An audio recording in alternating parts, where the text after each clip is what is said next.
Yes, sir.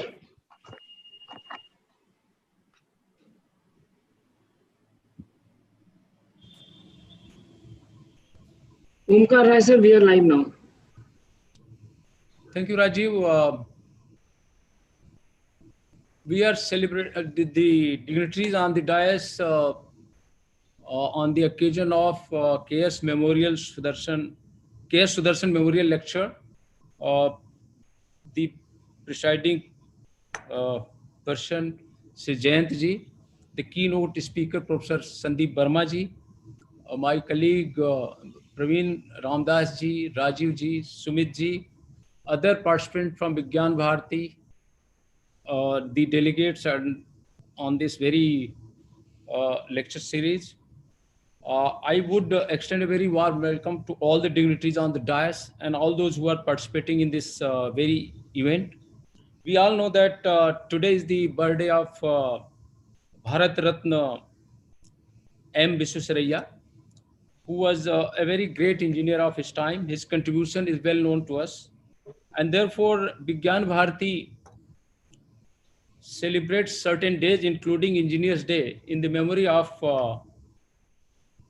Sri M. Viswesvaraya ji. We all know that the Param Pujaniya Sar Sangchalak, fifth Sar Sangchalak of RSS, Shri K.S. Sudarshan himself was an engineer, and he was actually one of the key people who was actually instrumental in bringing the Swadeshi science movement, which started once in 1991 in IISc Bangalore, converting it to this movement into an organization. We know it's a Vigyan Bharati, and therefore thereafter he has been patronizing and he was patronizing and mentoring the entire Vigyan Bharati for many years, and therefore we celebrate the Engineer Day also in the memory of K.S. Sudarshan ji, and therefore in his memory we seek one of the expert of his time to speak on important issues. Today we have Professor Sandeep Verma, who will be speaking on a very important topic of emerging Swadeshi needs and solutions for healthcare. The introduction of Professor Verma as a keynote speaker and Sri Manya Jayant ji as a presiding person will be done by my colleague once he joins, because his connection is has just been established. But before that, I would like to introduce Vigyan Bharati. Vigyan Bharati is a Swadeshi movement which culminated from uh, the people of Swadeshi thoughts from IISc Bangalore. And the like-minded people got together and thought that let us create a Swadeshi movement which could, bring the modern sciences and Indian sciences together, science, and could bridge between the science and spirituality. Since then, Vigyan Bharati had undertaken long journey, and now we are a 29 Prant unit, a strong organization with more than 20,000 members, with the 100,000 active volunteers.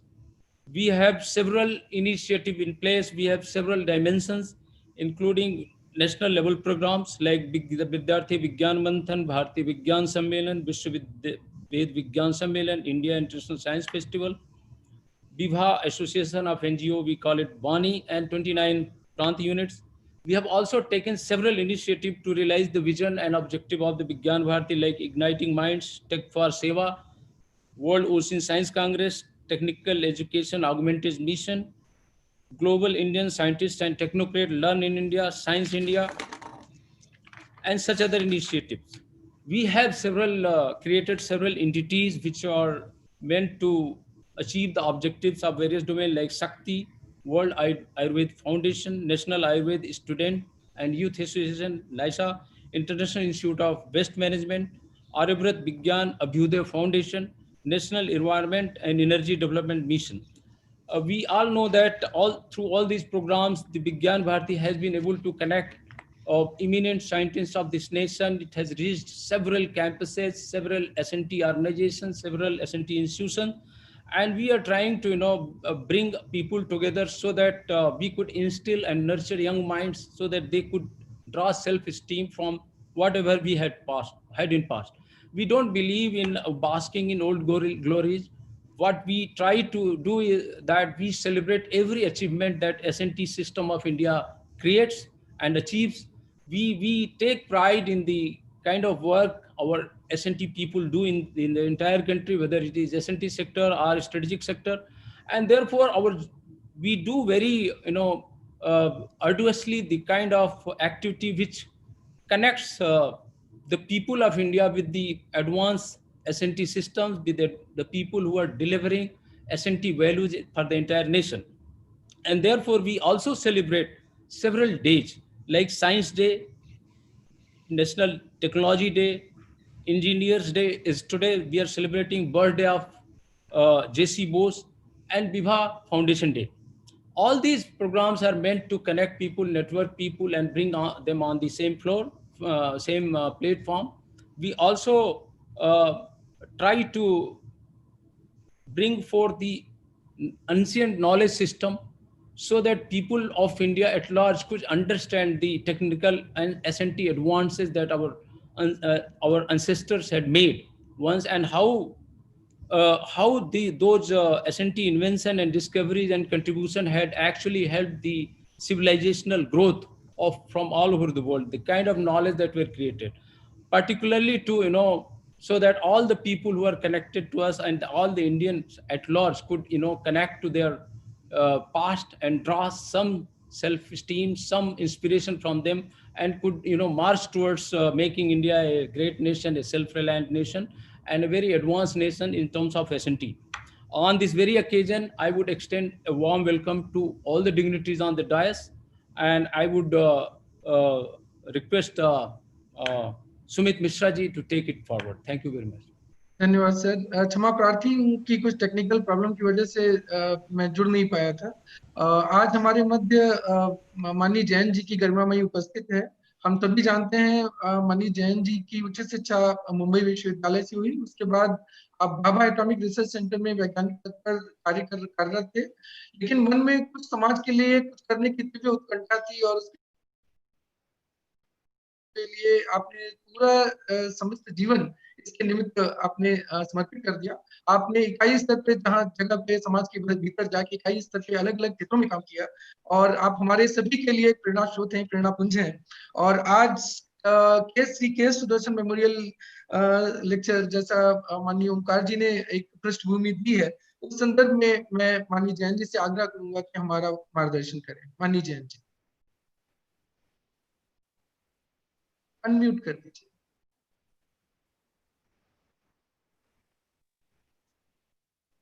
नमस्ते। आज के इस सुदर्शन जी स्मृति व्याख्यान के लिए हमें जिनका लाभ वक्ता इस नाते हुआ है, ऐसे आदरणीय संदीप जी वर्मा, इंद्रप्रस्थ विज्ञान भारती के अध्यक्ष तथा विज्ञान भारती के राष्ट्रीय सचिव डॉक्टर ओंकार जी राय, विज्ञान भारती इंद्रप्रस्थ के सचिव डॉक्टर सुमित जी मिश्रा, उनके सारे सहयोगी तथा इस कार्यक्रम में पधारे हुए सारे श्रोतागण, सभी को मैं अभिवादन करता हूं। राष्ट्रीय स्वयंसेवक संघ के पूर्व सरसंघचालक मान्यवर सुदर्शन जी का आज स्मृति दिन है। सुदर्शन जी का विज्ञान भारती के साथ बहुत ही निकट ऐसा रहा।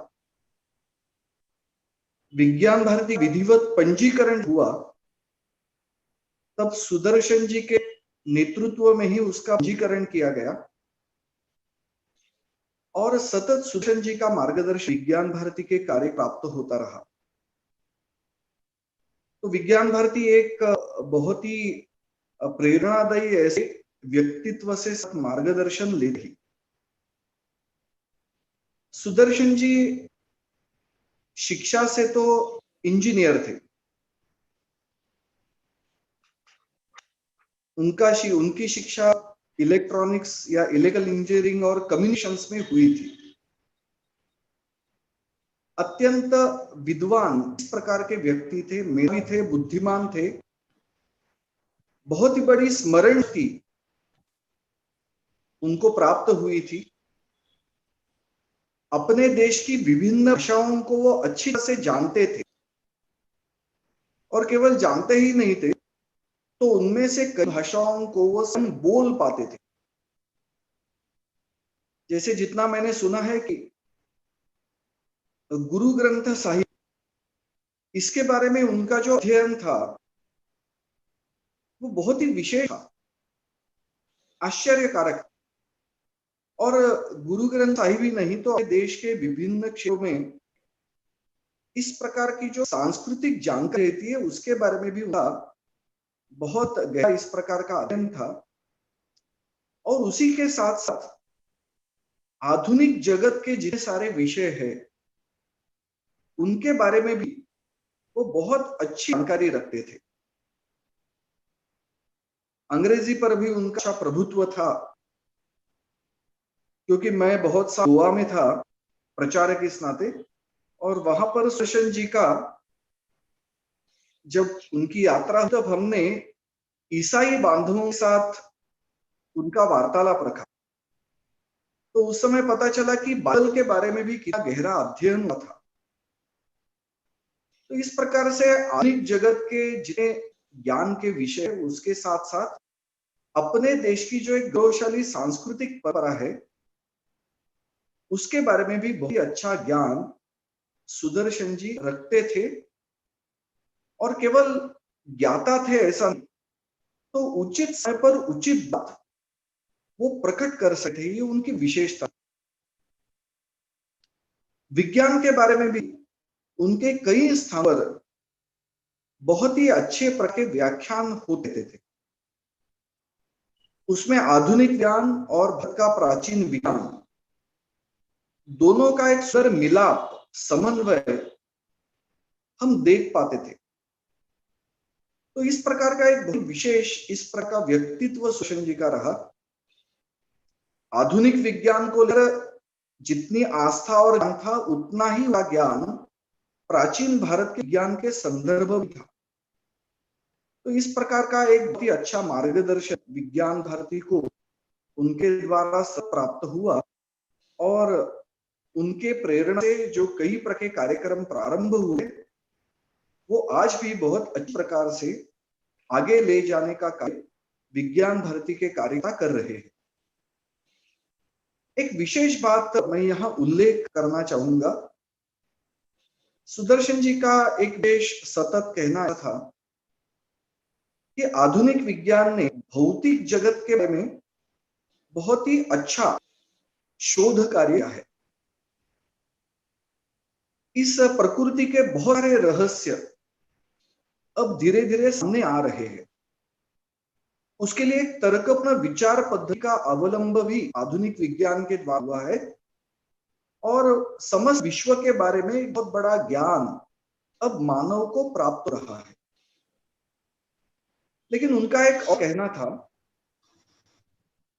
कि जैसे भौतिक जगत बारे में हमने सब प्रकार जानकारी ली है, वैसे ही उसके साथ एक चेतन तत्व रहता है।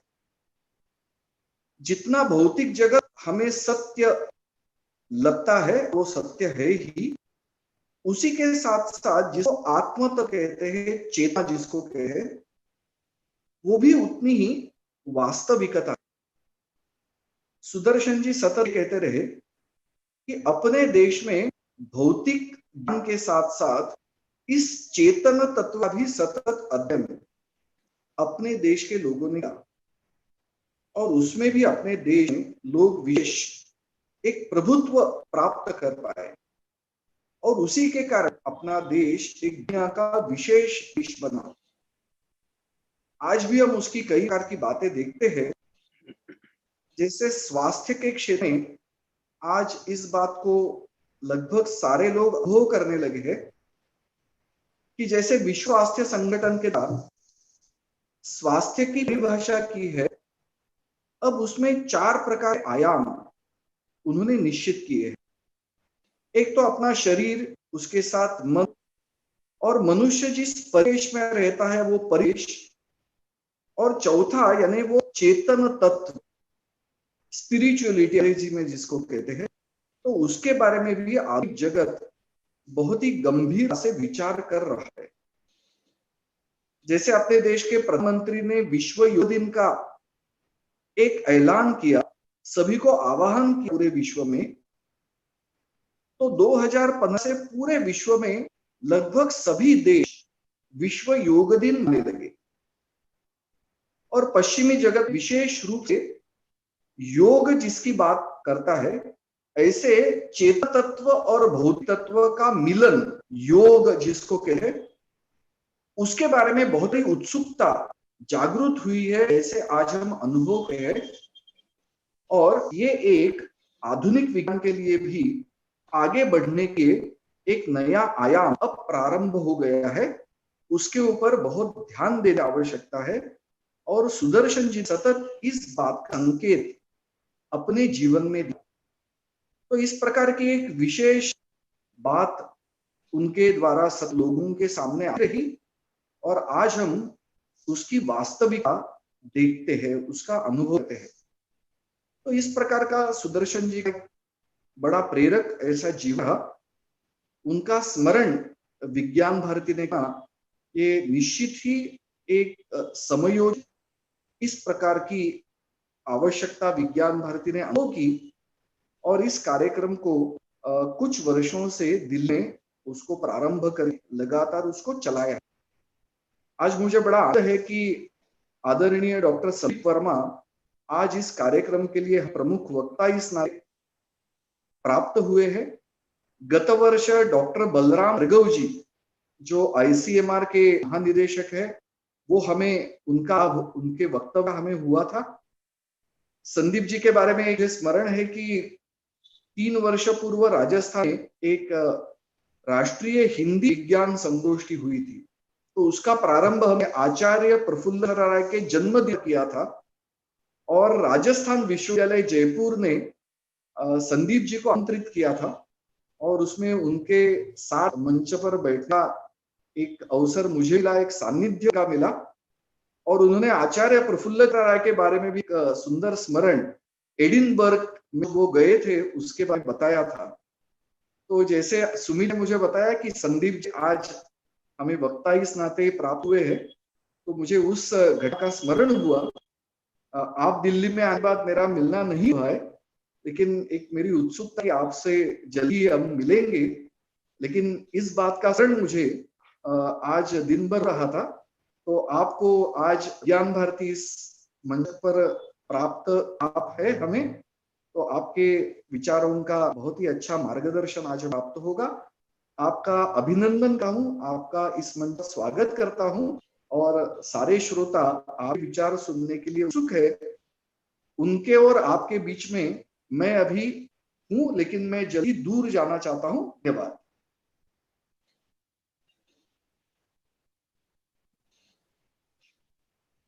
धन्यवाद जैन जी आपके सुंदर उद्बोधन के लिए और हमारा मनोबल ऊंचा करने के लिए धन्यवाद। जैसा है जो कि आज के कार्यक्रम के मुख्य वक्ता है, मुझे कई बार सर को विभिन्न विषयों पर श्रवण करने का अवसर मिला जो आज भी मेरे मस्तिष्क पटल पर अंकित है। और किस तरह हम स्वदेशी विज्ञान एवं प्रौद्योगिकी को समाज के उत्तम स्वास्थ्य के लिए प्रयोग कर सकते हैं, इस विषय पर आज हमें संदीप सर का मार्गदर्शन मिलेगा।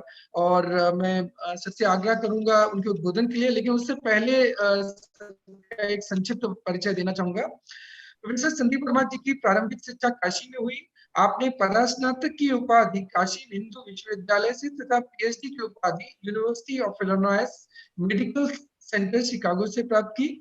आपने Johns Hopkins university medical institution Baltimore USA तथा Max Planck institute for experimental medicine Gottingen Germany में भी शोध कार्य किया है।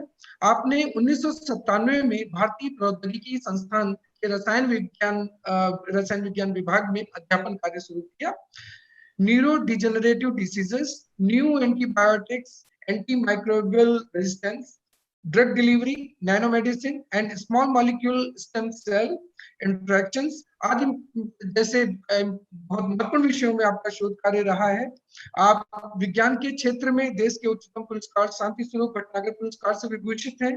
आप national prize for research on interface between chemistry and biology, Swarna Jayanti fellowship, DAE SRC outstanding investigator award, distinguished alumnus award आदि से भी अलंकृत हैं।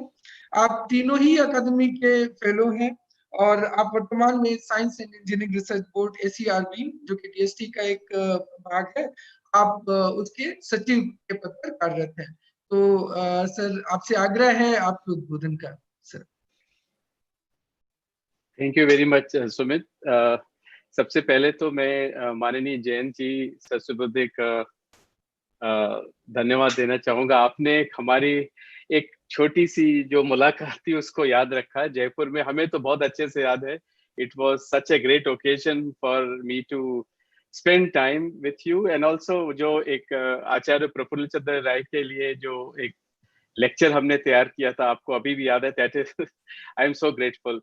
So let me first start by thanking all of you and Dr. Omkar Rai ji for this very kind invitation. And Sumit, that it's such a great occasion that I'm going to deliver Shri K.S. Sudarshan Memorial Lecture on Engineers Day. And as it was pointed out by Dr. Rai, ki Manani Sudarshan ji bhi ek engineer the, and it's such a good coincidence that ये आज मुझे ये मौका मिल रहा है कि I'm going to talk to you about few thoughts that have crossed my mind in terms of healthcare और क्या उसमें स्वदेशी problems हैं, which is very very important for us in my reading, in my understanding so far, and what is possibly the way out and how can we prepare ourselves for such a situation. So let me start by sharing the screen.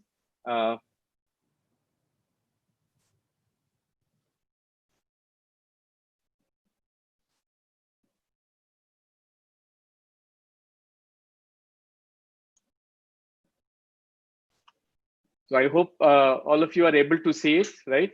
So today I'm going to talk to you about emerging Swadeshi needs and solutions for healthcare.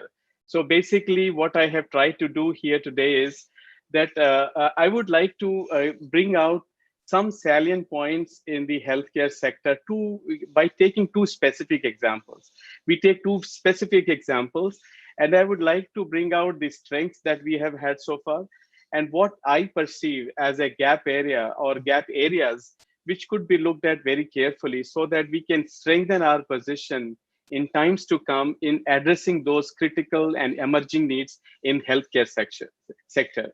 We will also touch upon that what are the current engagements that are announced by the government in terms of medtech and pharma park, and how it is going, how the innovation is going to drive the revolution in our healthcare sector in decade to come. Because as you realize that the coronavirus infection, which has been afflicting us for last 6 odd months, has brought science to every doorstep. All of our communities are now aware of the pandemic. They are aware of how science is countering this disease and this very debilitating virus, and how innovation eventually is going to be necessary when we look at the solutions that are eventually going to come out of our efforts.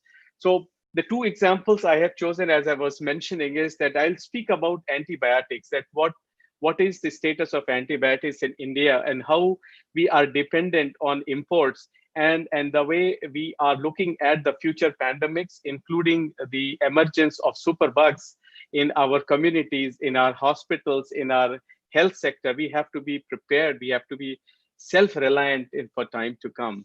And the second topic that I wish to talk about today is about prosthetics and medtech devices. And there I would like to bring in another angle of how technology diffusion can bring in change or can bring in leadership for India in terms of our exports, in terms of having sufficient amount of prosthetics and medtech devices, so that we don't have to go for very expensive imports when time comes for our surgical procedures, and when we are looking for the replacement of our prosthetics. For example, we are trying to look at knee replacement or hip replacement surgery. And finally, I would like to summarize the thoughts that have been discussed during the course of our discussion today, and try to sort of pose questions to you, or pose some kind of solutions which can be looked at carefully in years to come or in decades to come.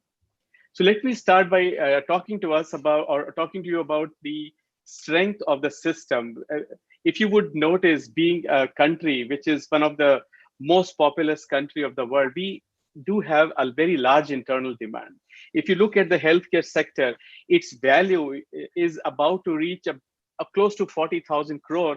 It is also reflective of how we live these days and what kind of newer diseases that are coming into picture. It also reflects that we, with the kind of our knowledge, we are quick to approach hospitals, quick to approach doctors to get better health services, better medicines, so that we can maintain a great lifestyle. And if you were to look at the life expectancy that has been achieved by Indians over these decades since our independence, it has continuously increased, and now we are living a more healthier life. And that healthy life eventually has to come to our doorstep.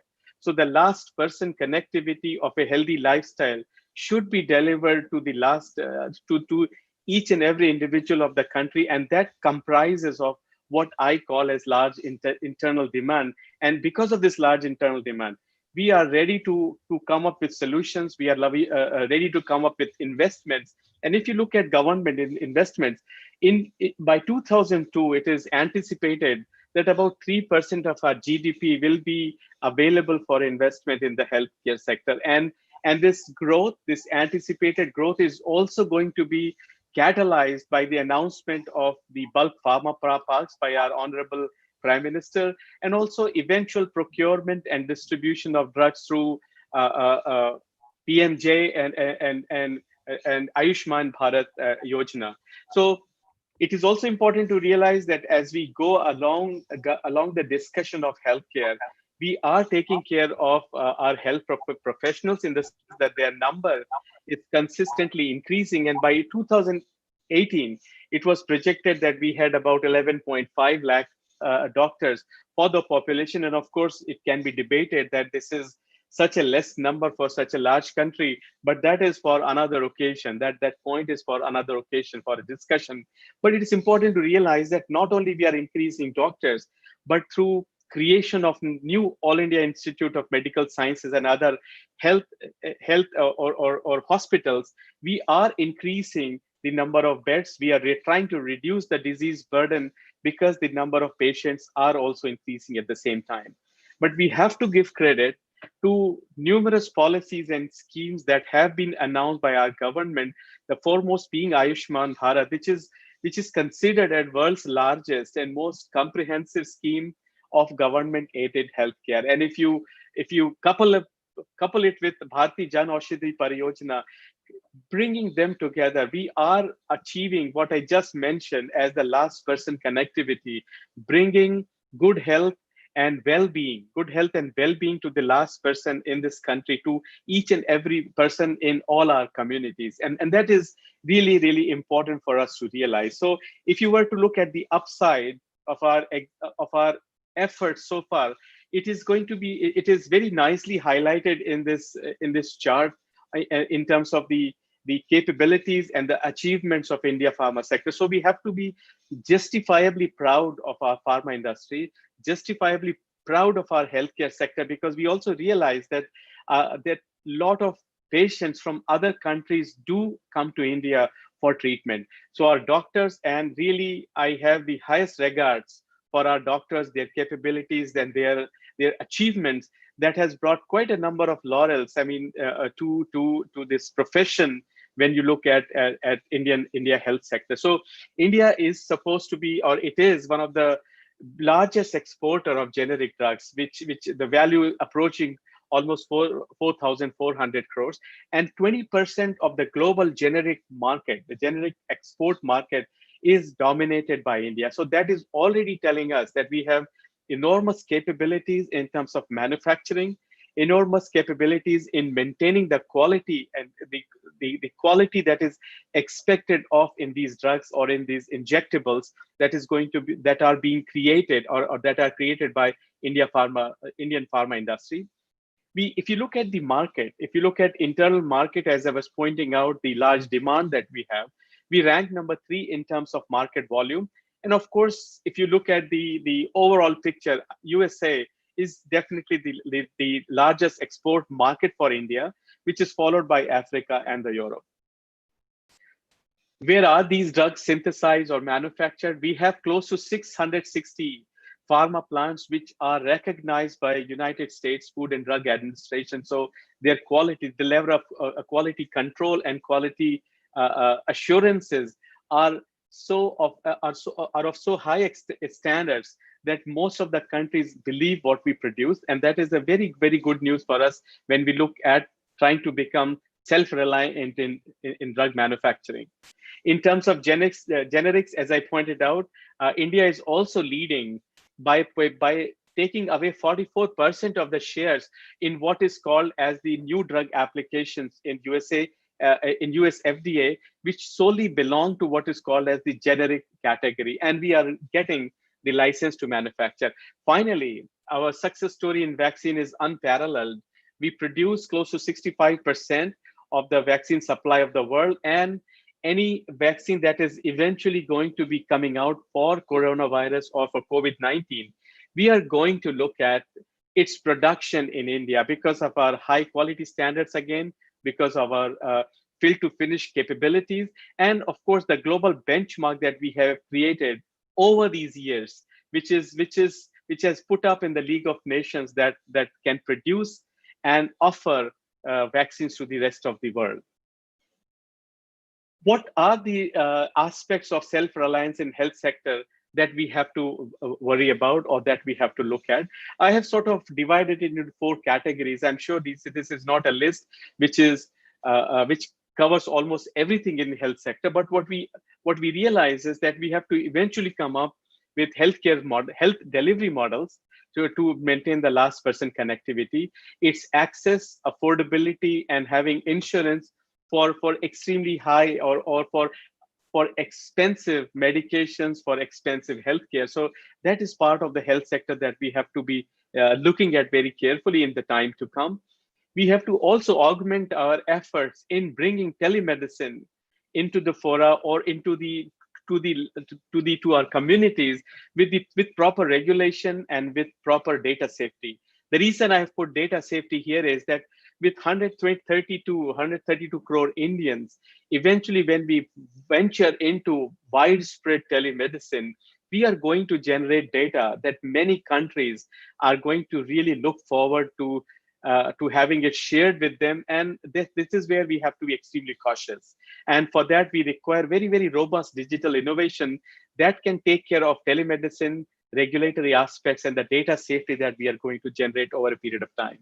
We have to also look at indigenous drug discovery, and I'm going to talk to you about one particular example: nutraceuticals, Ayurveda, and related systems of medicine that really need our attention, because the evidence-based medicine in Ayurveda and allied disciplines is something we should come up with so that we can popularize this particular area of medicine and offer it to the world on the basis of what is called as evidence-based methodologies. Finally, we are also looking at newer vaccines, newer adjuvant. Because of our climate, we can expect more such disturbances, more such health pandemics in the future. So it is better to be prepared. It is better to be prepared with vaccines and adjuvants, and it is better to be prepared with affordable diagnostics, where we were caught unaware this time, and we had to really rush and look at how diagnostics can be put into place for coronavirus infections. So now moving on to what I mean by Swadeshi in pharma sector. My definition is that, looking at our communities, looking at our population, we should not be worried about, and the first bullet says or tells about the despair that is existing in this particular sector, that we import almost 80% of active pharmaceutical ingredients and intermediates from China and other countries. The reason is that when we are trying to become self-reliant in manufacturing of new drugs or in the manufacture of generics, we have to also make our pipeline robust, that we are not dependent on other countries. For example, we don't have to depend on simple intermediates which are to be imported to create a more complex medicine. If we can prepare and synthesize complex medicine, what is wrong with active pharmaceutical ingredients, which are much simpler structures that are going to be stitched together to give you a new drug or a generic drug? So that is the despair. But the hope is that recent data tells us that our exports are touching, so that we have good manufacturing base, and we have to leverage this manufacturing base eventually to counter this trend of importing such a large percentage of APIs from other countries. And the point to consider here is, when we are trying to become a manufacturing hub of pharmaceuticals, we have to look at the wage costs, we have to look at infrastructures, tax benefits for the small and medium scale industries, which are going to come in and create an ecosystem that is eventually going to put us in the next league of countries, which is going to be which is going to offer drugs to the entire world, as our honorable Prime Minister has already indicated in his announcement. So what India pharma sector needs definitely is strategy. It needs new discovery processes. We have to manufacture by the highest global standards, robust policies, the guidance of people who are in this business, who could serve as the right think tanks to create this ecosystem in terms of volume, and finally investment. And I've highlighted investment because nothing moves without proper investment at the right time. If you want to scale up your capabilities, if you want to leap ahead in terms of your dominance at the world stage. So luckily for us, recent announcements have come, and I'm putting here a government order, GEO, that had come on 27 July 2020, where government of India through Ministry of Chemicals and Fertilizers, Department of Pharmaceuticals, announced that we will create what would be called as the bulk drug parks, bulk pharma parks, because our honorable Prime Minister mentioned that India's pharma industry is an asset not just for India. And as you have seen what has gone into our generics, but what he says is that, but it is an asset for the entire world. It has played a leading role in reducing the cost of medicine. If you look at developing countries, if you are looking at AIDS in Africa, and if Africa has been able to counter HIV problem, it has to thank India.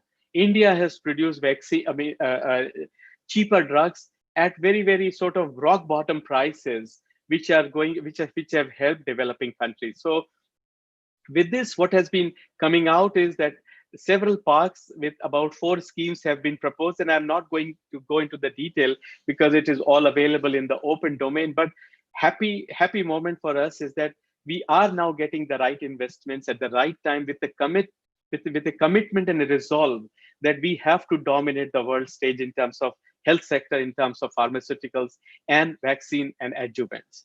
So now we would like to go to these 2 examples that I talked about. I'm going to talk to you about new antibiotics and why is it important for us to come up with new antibiotics, right? So what is important for us to now realize here is that in India, because of, again, our climate, because of our living standards, we are always looking at antibiotics as the frontline defense medicines for a variety of reasons. If it is surgery, if it is TB, if it is minor cut or wound, for every time we need antibiotics. And if you were to look at the disease burden, and I've taken here the example of Uttar Pradesh, my home state, the great state of Uttar Pradesh, where I am trying to list you here is, and it is taken from public, this chart is taken from Public Health Foundation of India. If you look at the top 5 diseases, and I like to draw your attention, the top 5 diseases are ischemic heart disease. We have lower respiratory infections, diarrhea, COPD, the obstructive pulmonary disease, and tuberculosis. So now you see the top 3 diseases in the top 5 have something to do with bugs that afflict our respiratory pathways. So respiratory infections, pulmonary disorders, and tuberculosis, and they all are to be treated with antibiotics. And it is important for us to realize that the trend is almost similar for males as well as females residing in the state of Uttar Pradesh. So when you look at such kind of scenario, what I have tried to do here is I have tried to put more focus on tuberculosis, because of course we can go into other diseases as well, but time permitting, we would like to focus on tuberculosis. And I like to paint a picture for you that what is going on in this disease and why are we going to be, I mean, why should we be extremely worried, and why we should focus our attention to this particular disease. So tuberculosis, as some of you would know, is a silent killer and it requires antibiotics. So tuberculosis is caused by a mycobacterium tuberculosis, and without going into the details of the infection pathway, which is shown in this particular slide, what I wish to just point out here is that from a person that has tuberculosis infection, one could transmit it into a new host. And this new host, when it gathers Mycobacterium tuberculosis, the macrophages in our body get these tuberculosis bugs, the mycobacteria, and of course the expansion occurs, the replication occurs, and eventually these cells would die out and they would release more bacterial infections, or more bacteria that could infect further. And what is remarkable here is that in 2018 alone, 4.5 lakh Indians died from tuberculosis. Now we are worried about coronavirus, and justifiably so. But you look at what is the condition of our TB patients: 4.5 lakh deaths from TB in year 2018, and we are now one of the top countries where tuberculosis is residing, and we are also part of what are called as top 30 high TB burden countries. And 80%, 87% of all TB burden countries, the infection, 87% infection from these 30 countries comes from India, China, and the Russian Federation. India leading the pack, of course.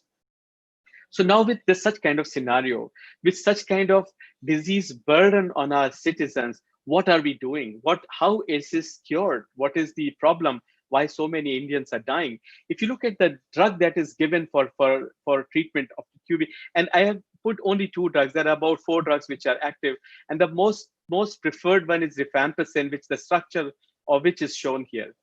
So whoever has not studied chemistry or have forgotten, I mean, it's a very complicated structure compared to what is shown here, which is isoniazid, and rifampicin being the most effective first-line drug, which is manufactured in India. Now, it is manufactured in India. It is licensed to a pharmaceutical company. We are able to manufacture, but it was discovered elsewhere. But what is important to realize here is that while we make rifampicin at an affordable cost, we are getting about 0.5 million cases every year of TB, which are resistant to rifampicin. Means these patients, even if you were to give rifampicin to these TB patients, they would not respond well, because the Mycobacterium tuberculosis has gone resistant to rifampicin, and that is the reason the infections are growing unabated. They are growing unabated, and the reason and therefore you need more antibiotics, better antibiotics. And looking at our lifestyle, looking at our climate and our diseases, it is not surprising. It is not surprising that India actually leads all the countries in increased antibiotic consumption. So we are almost at the top of all the countries which consume antibiotics, and because of the indiscriminate use at times, right? Indiscriminate at times, we are able to generate very quickly what is called as MDR, multi-drug resistant strains, and extremely drug resistant strains. Both MDR and XDR are amongst us, and that is the reason once in a while you will hear that we get these problems of superbugs, which are not going to be cured by normal antibiotics. But what is disturbing is this trace. If you were to follow the red pointer, you would find that around 80s, early 80s, we were totally self-reliant on in antibiotics. And in a slower growth, you see that we started importing antibiotics, and we import antibiotic to the tune what is shown here, right? So it's a enormous burden that we are putting on our exchequer when we are importing antibiotics from other countries. And again, I mean, I reiterate that India was not importing antibiotics till 1980s. Of course, antibiotics were much simpler. There were methodologies or technologies which were simple, and we were able to exert our influence and exert our dominance in that particular. And I'll tell you about that in a minute. But what is important for us to realize at this point is that in 2019 alone, when we talk about imports, right, we imported about 7,400 crores worth of antibiotics from China. And this data is coming from United Nations Comtrade database on international trade. So you can actually look through this database, Comtrade database, and you will get numbers that are very, very stark, very dramatic, and very revealing in terms of our abilities not to get or not to produce antibiotics on our own. So as I said, during 80s or till 80s, we were very good. Hindustan Antibiotics Limited, it was a star performer company in Pune, and now this company is in negative. They are not producing, they are not unable to compete with the world in terms of new antibiotics. So why did we reach this stage? Because what you essentially talk about when you talk about rifampicin, when you talk about other antibiotics, what you essentially need, and let me put it in a most simplest terminology, you require nutrients, you require little bit of oxygen, and you require fermenters. So if you have a culture, if you have a bacterial culture, you take the bacterial culture, in a lab scale-up methodology, you inoculate the culture in lab scale-ups, followed by transferring this solution into large bioreactors, say 10,000 liters or 30,000, 50,000 liters of bioreactors. And eventually through processes which are very, very routine, you would come up with, and you have to be lucky. I would like to say this with a caveat, because many times we do get a drug, but eventually after phase 3 clinical trials, you do not get success in having in having that particular drug as a commercially viable alternative. So with such type of methodologies, Hindustan Antibiotics and many companies were producing antibiotic till 1980s, and slowly they were phased out, or they phased out on their own. I'm not sure. I did not follow their pattern, but now bottom line is we are an importer of antibiotics. If countries choose not to give us antibiotics, we are in deep trouble, right? So what are other possibilities to discover drugs other than what is shown here as fermentation, nutrients, and oxygen? I would like to draw your attention as we talk about newer technologies.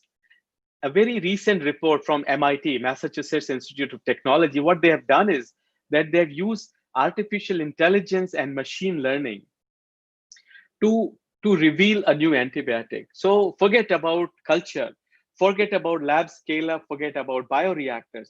They use iterative methodologies using machine learning and deep learning, and they could come up with a structure that countered antibiotic resistance and in a variety of cell cultures or a variety of bacterial cultures. So the East has to meet now the West. If I were to give this analogy, means what was in yesteryears the preferred methodology using fermentation to discover new antibiotics. Now we can move to artificial intelligence, we can move to machine learning to discover new drugs. And this is what I would like to suggest, or through this medium or through this platform, that we need to create an ecosystem which takes care of new drug discovery. Because right now, there are not many drugs that India has indigenously discovered the structure from scratch, come up with synthetic methodologies which could be scaled up through process development, and eventually you create, for example, say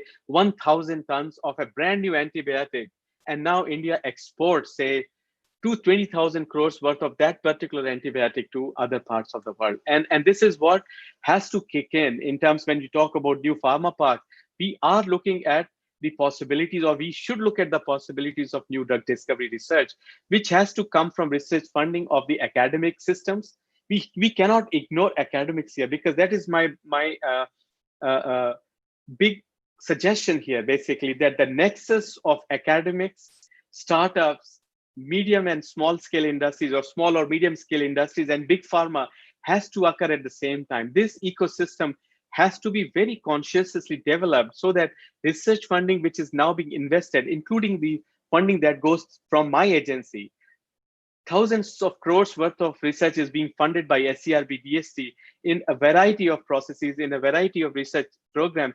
All of them have to be consolidated through what I call as AI-driven methods. So you consolidate them, you create what are called as artificial intelligence and machine learning clusters, and you create these research clusters eventually in the pharma parks, which are being proposed by the government, by creating or aligning them with what is called as disease R&D observatories. So you observe a disease, you observe emergence of a disease, you do epidemiology, you look at communities, you look at the requirements and necessities, and then bring in the data which is coming from research funding, AI-driven methods, from disease observatories, and you feed in to your knowledge pipeline, to your innovation pipeline in startups and CROs, and that would be your baby steps, the first few steps of pharma discovery. You would do that in academic and R&D institution, which is going to be quite cutting edge and disruptive, because you have most brilliant minds sitting in our academic and R&D laboratories, waiting for challenges to come to them, right? So if you ignite them, I'm pretty sure with this kind of ecosystem, and then finally bringing in big pharma because of diseases, because of targets, and for all other regulatory frameworks that you require, we could quickly converge and we could scale up. And in 10 years' time, I'm not saying drug will be discovered tomorrow or next year, but in 10 years' time, India is going to be at the forefront of not only taking care of our own business, but also importing or exporting rather the drugs to other countries. So how would you achieve return on investment? And this is one model that I found was simple enough for me to understand. Of course, I'm not a business person, and it is simple enough for everybody to appreciate. It's called as venture variant model. So basically what I have said so far is shown in this picture. So you start with the pharmaceutical company. You could go for in and out licensing with a third party, and it could be academia. I put a question mark because big pharma does not really come to Indian academics, and that is one of the biggest drawbacks I perceive being in the area of drug discovery or my whole training, that this has to happen, this should happen. Of course, pharma companies should also be piping in or putting the pipeline of growth of startup system has to come up. One should generate IPs. So of course, I did not mention direct investments.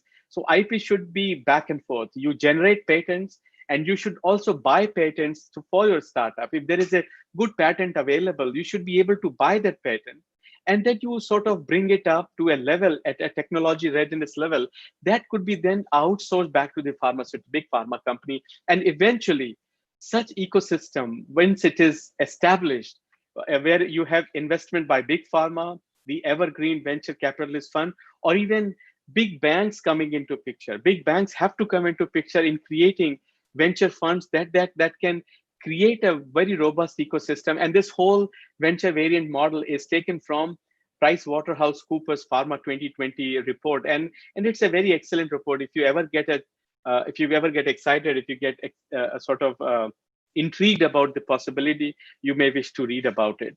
So finally, I just again, I have already said what is going to be mentioned here, that we require public support, we require public fund support that comes from the government to create what is going to be specially created drug discovery clusters, consolidate the data, consolidate knowledge that we have generated for last 50 years.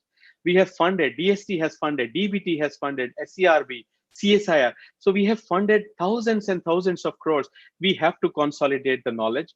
We have to use now the futuristic technologies of artificial intelligence and deep learning, neural networks, and these platforms to mine the data, eventually to go into clinical studies where you have to then work with big pharma, right? So I am a big proponent of new technology, and because the world dominance eventually would come from our ability to master the technology in the early phase, right? So we have to bring in machine learning and drug discovery on one platform.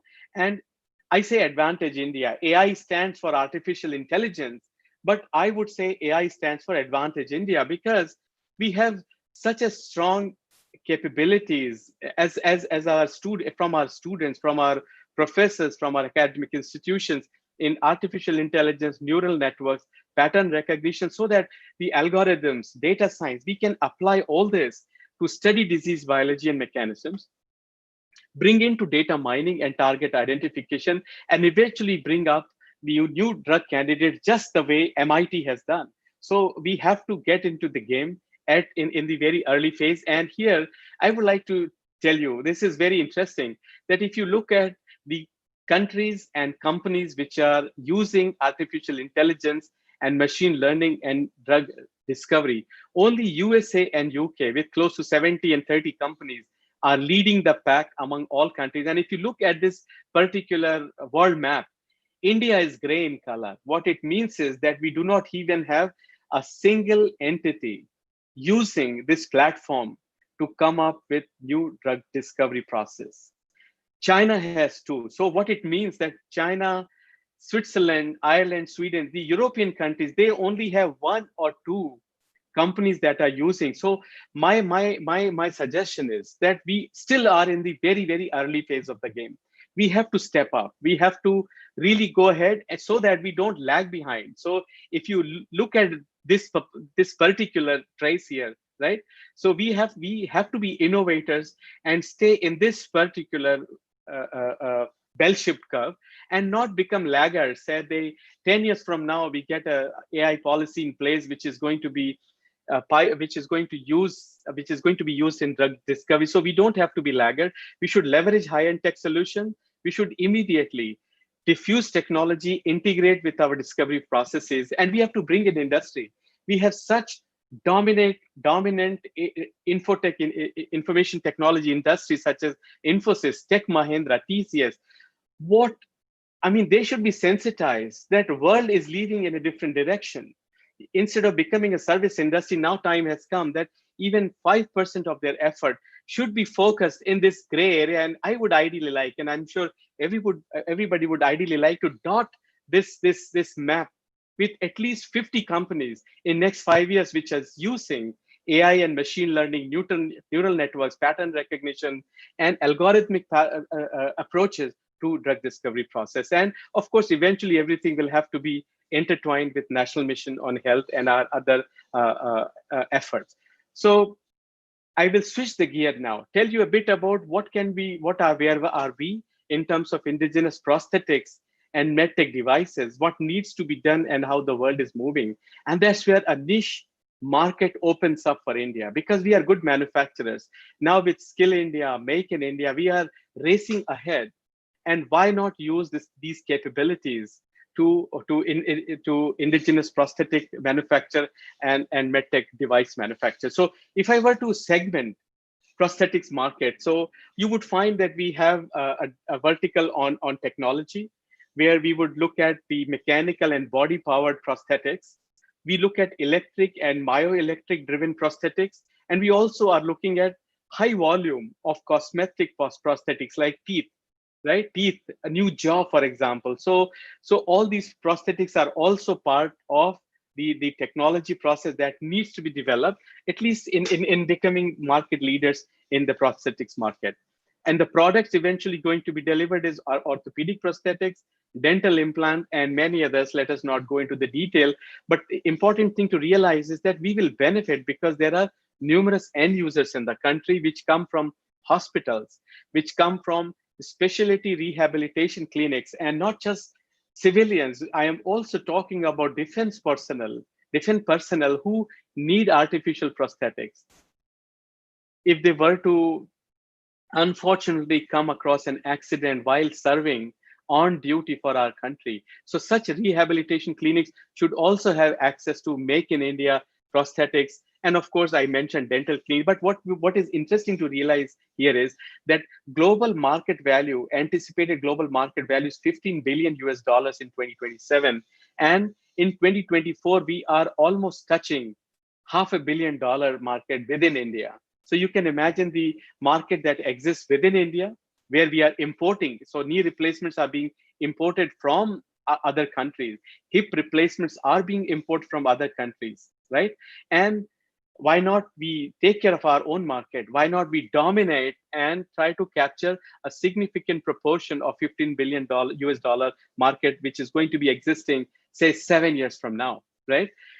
And here is the indigenization story comes in. We were, and I am really proud because I have met Mr. D.R. Mehta in IIT Kanpur, that through this indigenous efforts, we proudly look towards what is called as the Jaipur Fort. And it was established in 1979. I'm not going to read everything, but what C.K. Prala, this business guru who has written, the fortune at the bottom of the pyramid is going to create more wealth. This is a very interesting book that is written by Professor C.K. Prahlad, which says eradication through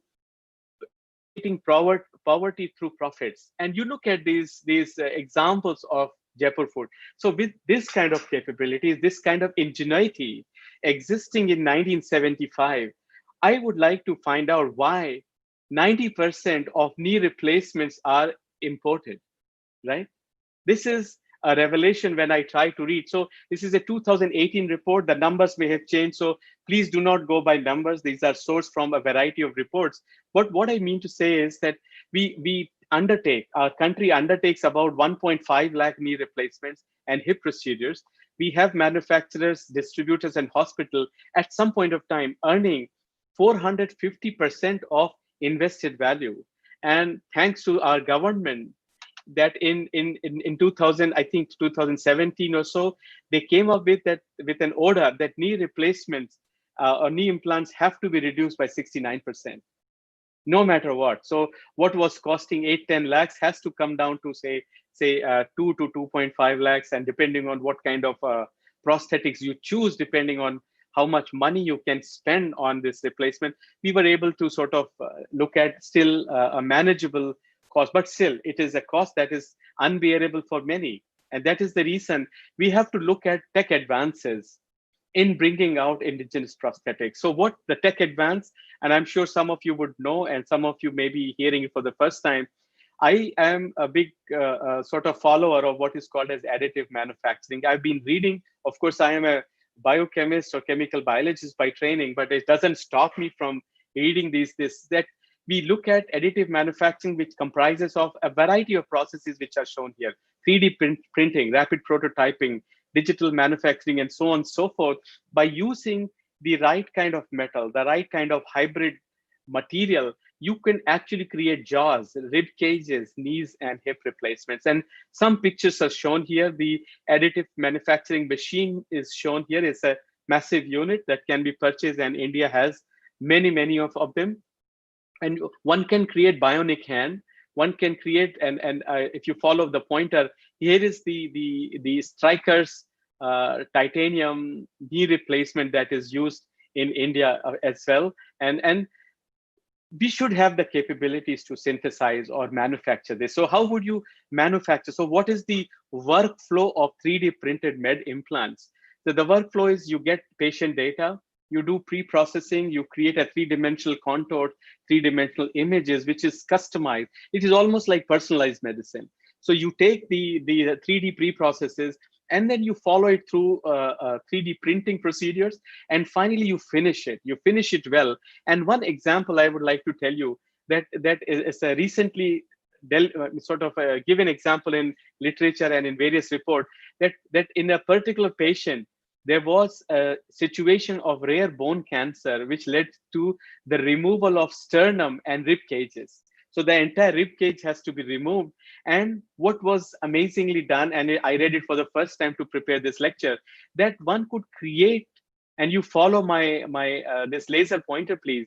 One could create the rib cage-like structures and sternum from titanium by 3D printing titanium and porous polyethylene, high density polyethylene, to create bone-like architecture.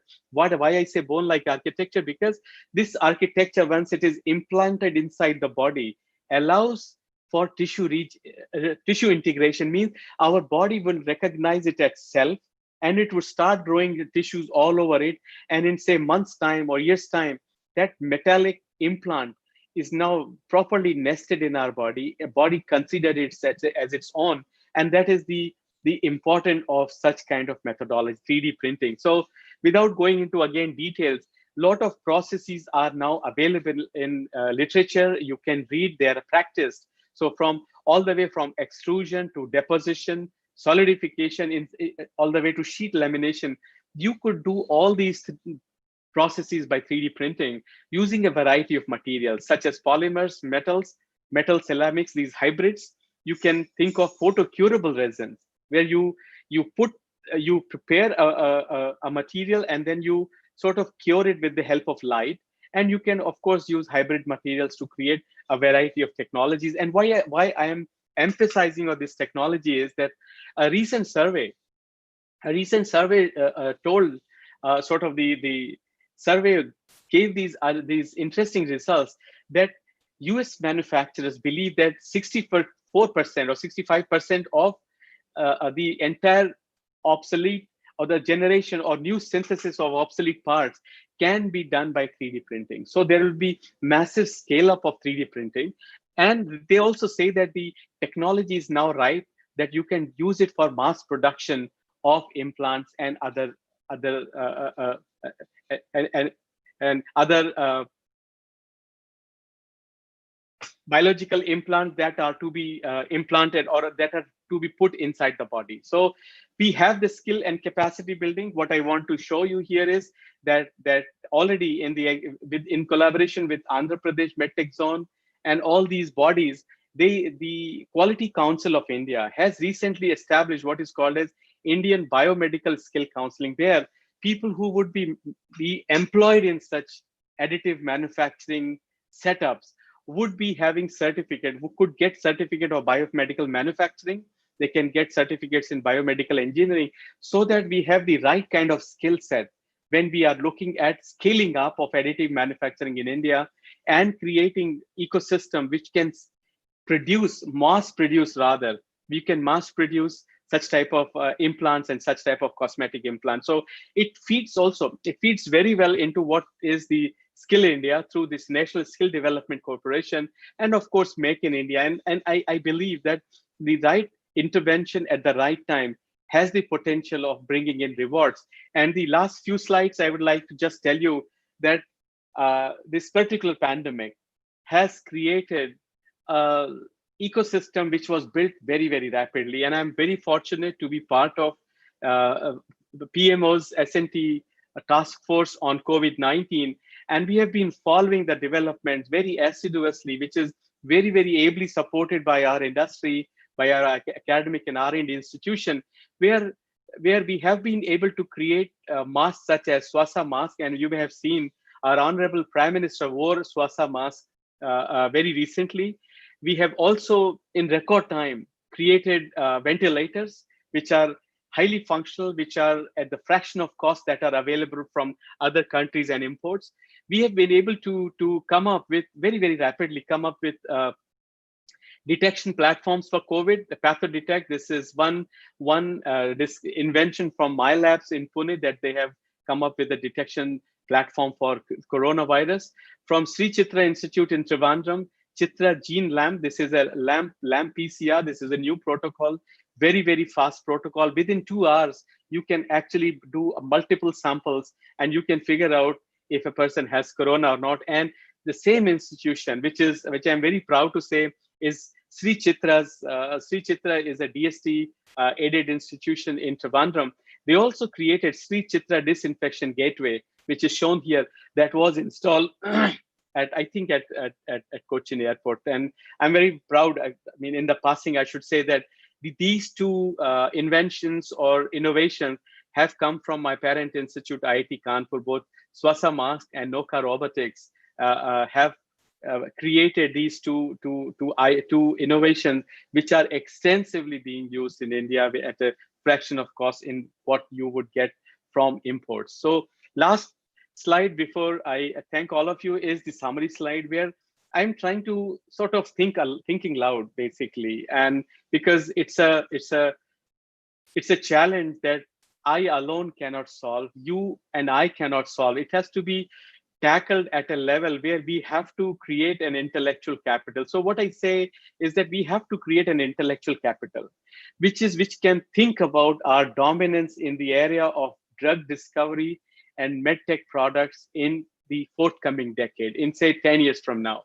We need, and I've been thinking about it, I've been propagating this idea that we need futurist think tanks which can actually see in the future, look into the future, and tell us how these methodologies, how the thought process will shape up in time to come. If you are talking about drug discovery alone, we have to look at disease targets which are endemic to India, right? If you're trying to think of medtech devices, then what are indigenous needs? Are we looking at knee replacement or are we looking at hip replacement? So all that is part of a Swadeshi indigenous need. And the idea is that both for disease as well as for the medtech need, we need now the tech diffusion in the enterprise. This has to come, or else we will again lag behind. So tech diffusion has to occur at a very quick pace, both from artificial intelligence or Advantage India, as I call, or Industry 4.0 that is going to be very, very critically aligned with all what is part of our cyber physical system. We need capital investment. We need competitive environment for manufacture, where we would definitely need support from the government. We need the regulatory approvals at a faster pace so that our small and medium enterprise sector can feel comfortable in coming up with solutions. We have to take care of regulatory frameworks, IPR patents, so that we protect our intellectual property for our future generations, because that is what we create when we do research, when we do academics, when we spend time in thinking of a problem. All what we create by thought process has to be preserved for future generation, for future India. And with these words, I really thank all of you, especially Manani Jayanji, Manani Onkarji, and my dear friend Sumit and Rajiv for giving me this opportunity that I could come here and speak today on this very phenomenal occasion. I am really overwhelmed. That is Engineers Day, Sudarshan, Shri Sudarshan Memorial Lecture, everything coming on the same day. Thank you very, very much. And I hope I was able to convince you the way forward. And I hope to see all of you at some point or other. Thank you very much. Back to you, Sumit. धन्यवाद sir, आपने pharmacy, chemistry, artificial intelligence, machine learning, pattern recognition, neural network आदि सभी का किस तरीके से नई दवा या नई बायोलॉजिकल जो भी प्रोडक्ट्स हैं उसको बनाने के लिए उसका उपयोग हो सकता है कि उसका वृहद आयाम प्रस्तुत किया है, और किस तरीके से फार्मा कंपनी, शिक्षण संस्थान, शोध संस्थान, स्टार्टअप, उद्योग, इनका कैसे समन्वय किया जाए कि भविष्य में भारत उसका प्रतिनिधित्व कर सके विश्व पटल पे। ये भी एक उसका बहुत ही महत्वपूर्ण सूचना है, और वो मेरे को लगता है ये बहुत ही पॉलिसी के दृष्टिकोण से भी बहुत नीतिगत मामलों में भी बहुत महत्वपूर्ण रहेगा। ये कुछ प्रश्न है। पहले मैं एक प्रश्न पूछना चाहूंगा, एक मन में जिज्ञासा है। आपका जो ये कोविड के 19 के ही संदर्भ में है कि उसका एयरबॉर्न सिग्नेचर के संदर्भ में आप कहना चाहेंगे, मतलब you want to highlight something whether its probability is there in airborne signatures or it's realistically it's not feasible? I could not hear you properly. I just want to take your opinion. So मेरा sir ये था कि जो कोविड-19 का airborne signatures का के संदर्भ में आप क्या कहना चाहेंगे फिजिबिलिटी के संदर्भ में?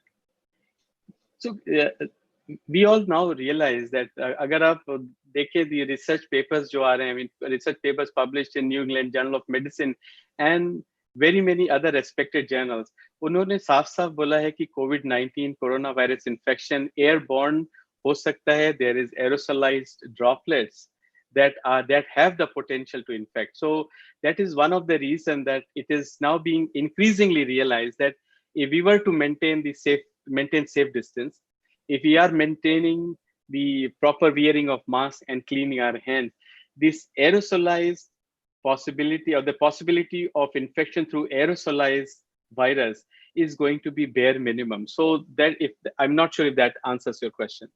Yeah, thank you. And there is another question. एक दूसरा प्रश्न है डॉक्टर अनु सिंह जी का. वो पूछते हैं how long it will take to develop AI based experimental working laboratory system in biological sciences in India?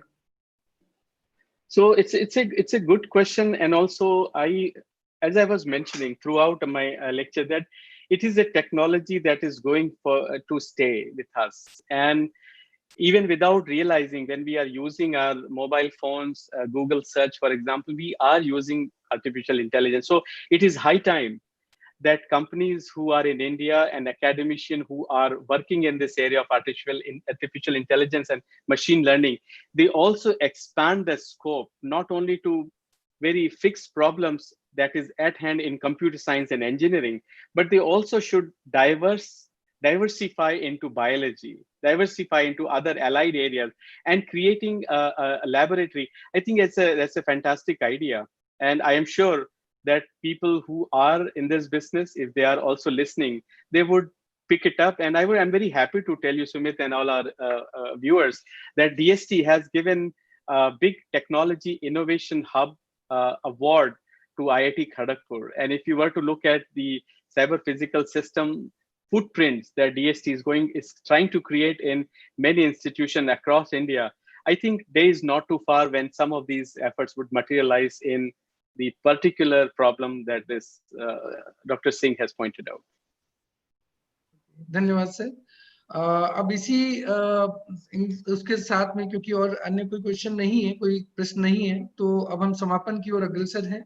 और मैं डॉक्टर कृष्ण कुमार जी, जो हमारे संयुक्त सचिव हैं इंद्रप्रस्थ विज्ञान भारती से, आपसे निवेदन है कि आप धन्यवाद ज्ञापन प्रस्तुत करें।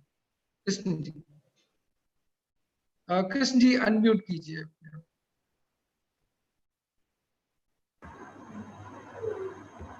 Thank you, Sumit. It gave me great pleasure in delivering the vote of thanks on this Engineers Day, Shri K.S. Sudarshan Memorial Lecture today on behalf of Indraprastha Vigyan Bharati. I express our deep sense of gratitude to Professor Sandeep Verma ji, Secretary, Science and Engineering Research Board, Department of Science and Technology, Government of India, for having graciously consented to grace the occasion as keynote speaker, and Mananiya Shri Jayant Sahasbuddhe, National Organizing Secretary, Vijayan Bharati, for presiding the occasion. Thank you, sirs. My thanks also go out to all dignitaries, members, and participants present on the occasion for having taken their time out for being with us today.